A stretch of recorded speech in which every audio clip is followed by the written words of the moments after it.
CPR cardio pulmonary resuscitation అంటాం. మనిషి heart attack వచ్చినప్పుడు కానీ లేదంటే ఏదైనా నీళ్ళలో పడి అతను సడన్గా కార్డియాక్ అరెస్ట్ అయినప్పుడు కానీ లేదంటే ఏదైనా కరెంట్ షాక్ కొట్టి కార్డియాక్ అరెస్ట్ అయినప్పుడు కానీ లేదా సడన్గా ఒక పేషెంట్ హఠాత్తుగా ఉండే ఈ సిపిఆర్ అనే ప్రక్రియను చేసేసి అతన్ని మనము హాస్పిటల్ వెళ్ళే వరకు లేదా పేషెంట్స్ అంటే మనకి డాక్టర్స్ అవైలబుల్గా ఉండేటప్పుడు లేకపోతే గుండె ఆగిపోయి పడిపోయినప్పుడు సడన్గా మనము అంబులెన్స్ వచ్చే వరకు ప్లస్ హాస్పిటల్ చేర్చే వరకు అనేది ఆ పేషెంట్ ఏమైనా బిగుతుగా క్లాత్ ఉంటే మనము వాటిని రిమూవ్ చేయాలి, లూజ్గా చేయాలి.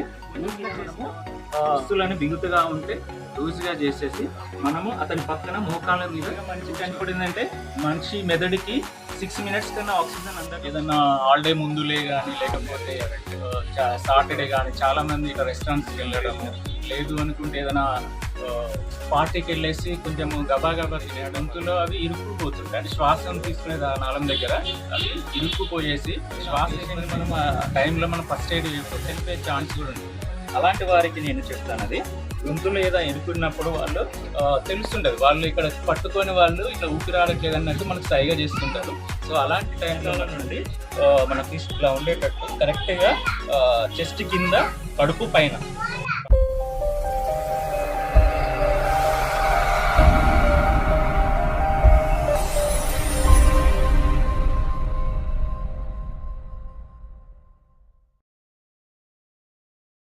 నేను డాక్టర్ నరేష్ మామిడి, consultant chest patient, Vennela hospital. ఈరోజు మేము ఇక్కడ ఈ క్యాంపు కండక్ట్ చేయడానికి కారణము, గత నెలలో పశ్చిమ బెంగాల్లో మా కొలీగ్ డాక్టర్ ఒకరతన్ని ఒక డ్యూటీలో ఉన్న డాక్టర్ని అంటే హాస్పిటల్ అంటే 1700 bed hospital plus 7000 inpatient out patient ఉన్న హాస్పిటల్లో ఒక డాక్టర్ని డ్యూటీలో ఉండగా ఒక అతను ఘోరంగా అంటే బ్రూటల్లీ రేప్ చేసి మర్డర్ చేసిన దానికి మేము న్యాయం కావాలని కోరుకుంటున్నాము. అలాగనే సుప్రీంకోర్టు కూడా ఆ కేసుని సుమోటోగా తీసుకొని వాళ్ళు కూడా దాని కేసుని సిబిఐకి అప్పగించడం జరిగింది.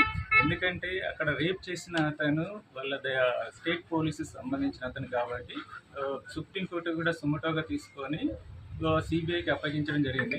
కానీ ఇక్కడ జరిగింది ఏంటంటే ఆ సంఘటన జరిగి 1 నెల జరిగినా కూడా సుప్రీంకోర్టు కానీ అక్కడ ఉన్న ప్రభుత్వం కానీ ఎలాంటి న్యాయం చేయలేకపోయింది. అంటే ఆ తల్లిదండ్రులకు కానీ లేకపోతే అక్కడ జరిగిన సంఘటనకి బాధ్యులు కానీ ఎవరిని డిస్మిస్ చేయడం కానీ సస్పెండ్ చేయడం కానీ ఎవరి మీద యాక్షన్ తీసుకోవడం కానీ లేకుంటే ఇప్పుడు ఆ జరిగిన సంఘటనలో ఎంతమంది పాల్గొన్నారు అసలు ఎవరు చేసిరు అనేది కూడా తెలియకుండా జరిగింది.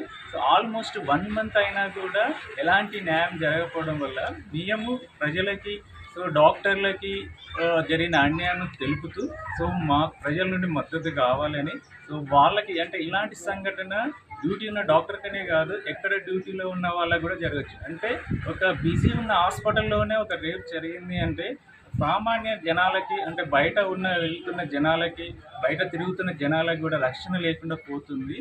అందరికీ న్యాయం కావాలని ఆ జరిగిన సంఘటన ప్రజలందరికీ తెలిసి అందరికీ అంటే ప్రతి ఒక్క ఇప్పుడు ఉన్న జనాలు అంటే ప్రతి ఒక్క మహిళకి ప్రతి ఒక్క ఆడవాళ్ళకి న్యాయం జరిగేటట్టు ఈ సుప్రీంకోర్టు కానీ లేకుంటే స్టేట్ వాళ్ళ గవర్నమెంట్ కానీ కఠిన చట్టాలు చేసి వాళ్ళకి న్యాయం జరగాలనే ఆశతోటి అందరికీ తెలియాలన్న కారణంతో మేము ఈ క్యాంప్ కండక్ట్ చేసేసి ఫ్రీ హెల్త్ క్యాంప్ కండక్ట్ చేస్తున్నాం. అలాగనే సిపిఆర్ కార్డియో పల్మనరీ రిససిటేషన్ అంటాం. ఈ సిపిఆర్ అనేది మనకి ఒక ఎమర్జెన్సీ ప్రొసీజర్, అంటే ఇది లైఫ్ సేవింగ్ ప్రొసీజర్ అన్నమాట.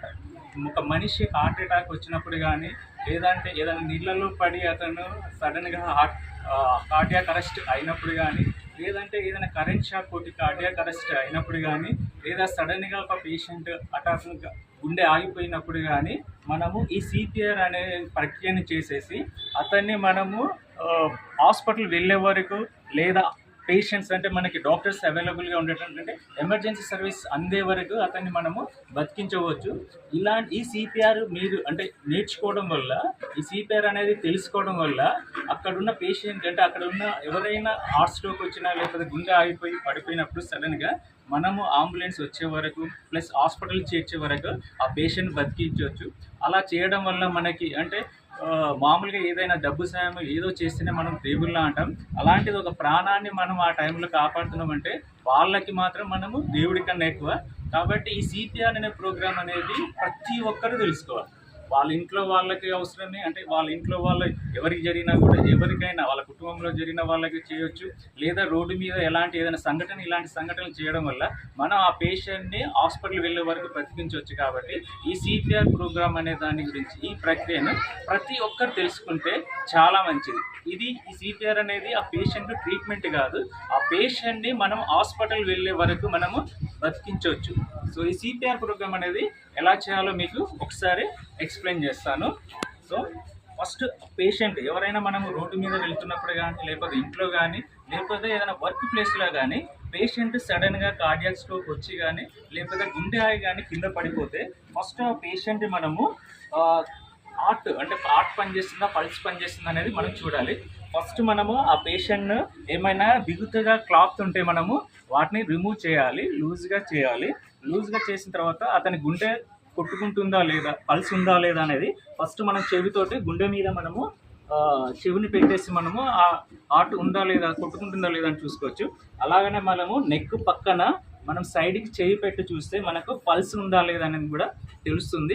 ఒకవేళ మనకి ఇది ఒక 5 సెకండ్స్ ఇలా పెట్టిన తర్వాత మనకి ఎలాంటి పల్స్ కానీ, లేకపోతే మనకి ఎలాంటి గుండె కొట్టుకున్నట్టు కానీ అనిపించినప్పుడు మనము మన చుట్టూ ఉన్న ప్లేస్ కూడా మనకు సేఫా లేదా చూసుకోవాలి. ఎందుకంటే ఫైర్ యాక్సిడెంట్స్ కానీ, లేకపోతే వేరే ఏమైనా ఇబ్బంది ఉంటే మనం కూడా ఆ పేషెంట్ కొంచెం ముందుగా సురక్షిత ప్రాంతానికి తీసుకెళ్ళి అతన్ని దుస్తులను బిగుతుగా ఉంటే లూజ్గా చేసేసి మనము అతని పక్కన మోకాళ్ళ మీద కూర్చొని 2 బ్రెస్ట్ బోన్స్, మన రొమ్ము బోను మధ్యలో మన అరచేతిని పెట్టేసి ఇంకొక చేయిని మన ఈ దీంతో క్లాంప్ చేసేసుకొని, సో మన శరీరం మొత్తము అతని శరీరం మీద, శరీర బరువు మొత్తము అతని చెస్ట్ బోన్ మీద పడేటట్టు స్ట్రేట్గా మనం మోచేతులను స్ట్రేట్గా ఉంచేసి మనము ప్రెస్ చేసుకోవాలి.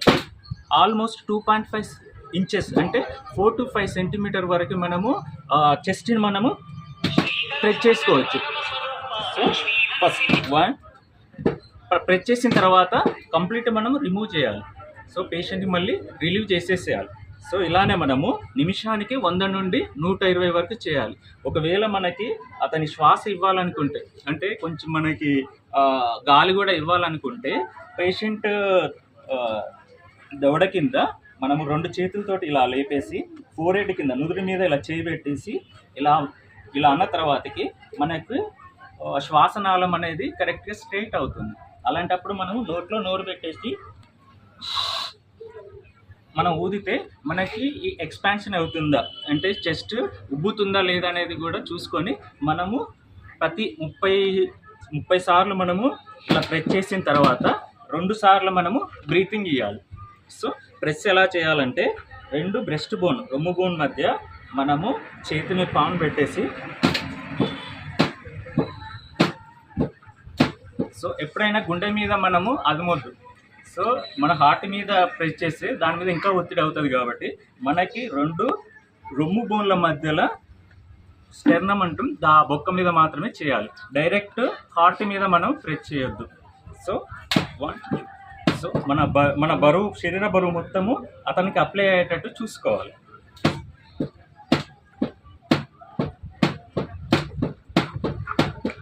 ఇలా 30 కంప్రెషన్ చేసిన తర్వాత సేమ్ అతనికి బ్రీతింగ్ ఇచ్చారు. ఒకవేళ అతనికి ఏదైనా రోగము లేదు, బ్రీతింగ్ చేయాల్సిన అవసరం లేదు, మనము కంప్రెషన్ చేసుకుంటే సరిపోతుంది. ఒకవేళ అతను తెలియని వాడు అయి ఉండొచ్చు, లేదా అతనికి ఏదైనా జబ్బులు ఉన్నది అనిపిస్తే మనం డైరెక్ట్ ఓన్లీ కంప్రెషన్ ఇచ్చుకుంటే అయిపోతుంది. సో ఈ మనము నీకు ఓపుకున్నంత వరకు చేయొచ్చు, లేదంటే 2 minutes తర్వాత నీ పక్కన ఎవరైనా ఉంటే వాళ్ళతోటి కూడా చేయించవచ్చు. సో ఇది ఎందుకంటే మనకి ఆ గుండెలో ఉన్న రక్తం అనేది మనకి ఆ ఒత్తిడి వల్ల శరీర భాగాలకు రావడం, శరీర భాగాల నుండి రక్తం గుండెకి రావడం వల్ల మనకి మెయిన్గా ఈ గుండె నుండి రక్తము మెదడుకి వెళ్ళాలి. మెయిన్గా మనిషి చనిపోయిందంటే మనిషి మెదడుకి 6 minutes కన్నా ఆక్సిజన్ అందకపోతే ఆ బ్రెయిన్ డెత్ అవుతుంది. సో మనము ఆ 6 minutesలో మనము ఆక్సిజన్ మన బ్రెయిన్కి అందగలిగితే ఆ పేషెంట్ సర్వైవ్ అవుతాడు. సో మనం ఇది చేయడం వల్ల బ్రెయిన్కి మనకు బ్లడ్ వెళ్ళేసి ఆ బ్లడ్ నుండి మనకు ఆక్సిజన్ అందడం వల్ల ఆ పేషెంట్ని మనం సేవ్ చేస్తాం. ఇలా సడన్గా మనకి సేవ్ చేయడం వల్ల, సో నువ్వు అక్కడ ఉన్నావు కాబట్టి నీకు అది తెలుసు కాబట్టి ఆ పేషెంట్ని మనము అంబులెన్స్ వచ్చే వరకు చేయొచ్చు, లేదంటే మనకి అడ్వాన్స్ లైఫ్ సపోర్ట్ ఉంటుంది, డిఫిబ్రిలేటర్ అంట మిషన్, అది పెట్టే వరకు వచ్చే అంబులెన్స్ వచ్చే వరకు కూడా మనము చేయడం వల్ల ఆ పేషెంట్ని ఖచ్చితంగా బతికించగలుగుతాం. సో ఆ పేషెంట్ బతికేయడం వల్ల అతనికి మనం దేవుళ్ళ తయారవుతాం. సో ఈ ప్రక్రియని ప్రతి ఒక్కరూ నేర్చుకుంటే, సో వాళ్ళ దగ్గర ఉన్న కొలీగ్స్ కానీ వాళ్ళ ఫ్యామిలీ కానీ లేకపోతే ఎవరినైనా మనం సేవ్ చేసిన వాళ్ళం అవుతుంది. ఏదన్నా హాలిడే ముందులే కానీ లేకపోతే సాటర్డే కానీ చాలామంది ఇట్లా రెస్టారెంట్స్కి వెళ్ళడము, లేదు అనుకుంటే ఏదైనా పార్టీకి వెళ్ళేసి కొంచెము గబా గబా తినేయడం వల్ల కొంతమందికి గొంతులో అవి ఇరుక్కుపోతుంటాయి. అంటే శ్వాసం తీసుకునే నాళం దగ్గర అవి ఇరుక్కుపోయేసి శ్వాస ఇబ్బంది అవుతుంది. ఒకవేళ ఆ పేషెంట్ని మనం ఆ టైంలో మనం ఫస్ట్ ఎయిడ్ చేయకపోతే అతనికి శ్వాస ఆడగా చనిపోయే ఛాన్స్ కూడా ఉంటుంది. అలాంటి వారికి నేను చెప్తాను, అది గొంతులో ఏదో ఇరుక్కున్నప్పుడు వాళ్ళు తెలుస్తుంటుంది, వాళ్ళు ఇక్కడ పట్టుకొని వాళ్ళు ఇట్లా ఊపిరి ఆడట్లేదు అన్నట్టు మనకు సైగ చేస్తుంటారు. సో అలాంటి టైంలో మనము పేషెంట్ని వెనకాల నుండి మన ఫిష్ ఇలా ఉండేటట్టు కరెక్ట్గా చెస్ట్ కింద కడుపు పైన కడుపు పై భాగంన చెస్ట్ కింద మనము ఇలా ప్రెస్ చేస్తూ ఉండాలి. కొంచెం పేషెంట్ని అది ముందు అతన్ని కొంచెం బెండ్ చేసేసి ఇలా కడుపు మీద ఇలా ప్రెస్ చేస్తూ ఉంటే మనకి ఇది బయటపడే ఛాన్స్ ఉంటుంది. ప్లస్ అంబులెన్స్ వచ్చే వరకు వెళ్ళి మనకి అతన్ని ఫస్ట్ ఎయిడ్ చేసేసి బతికించగలుగుతాం. ఒకవేళ ఇది చేయలేదంటే ఆ టైంలో అతను చనిపోయే ఛాన్స్ కరెక్ట్గా ఉంటుంది. సో ఇలాంటి ప్రొసీజర్లు వేయడం వల్ల పేషెంట్ని మనము బతికియచ్చు. సో యంగ్ పేషెంట్స్ కానీ ఓల్డ్ పేషెంట్స్ కానీ వాళ్ళ జీవితాన్ని ఇవ్వచ్చు.